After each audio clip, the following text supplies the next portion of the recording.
विहीर अनुदानासाठी 7,000ची लाच, धुळे पंचायत समितीचा तांत्रिक सहाय्यक एसीबीच्या जाळ्यात। धुळे तालुक्यातील नंदाळे बुद्रुक येथील एका लाभार्थ्याला विहीर अनुदानाची उर्वरित रक्कम मिळवून देण्याच्या मोबदल्यात 7,000 रुपयांची लाच स्वीकारताना धुळे पंचायत समितीच्या रोजगार हमी योजनेतील एका तांत्रिक सहाय्यकाला धुळे लाचलुचपत प्रतिबंधक विभागाने रंगेहात पकडले आहे।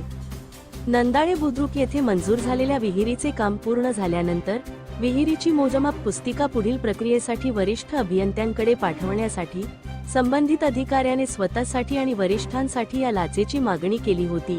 या संदर्भात प्राप्त तक्रारीची पडताळणी केल्यानंतर धुळे एसीबीच्या पथकाने आज अचूक सापळा रचून या तांत्रिक सहाय्यकाला लाचेची रक्कम स्वीकारताना रंगेहात ताब्यात घेतले आहे। शासकीय योजनांच्या अनुदानासाठी शेतकऱ्यांची आणि सर्वसामान्यांची होणारी आर्थिक अडवणूक उघडकीस आणणाऱ्या या धडक कारवाईमुळे धुळ्याच्या प्रशासकीय वर्तुळात मोठी खळबळ उडाली असून पुढील कायदेशीर तपास सुरू आहे। धुळे क्राईम न्यूजसाठी अब्दुल रहमान मलिक, धुळे।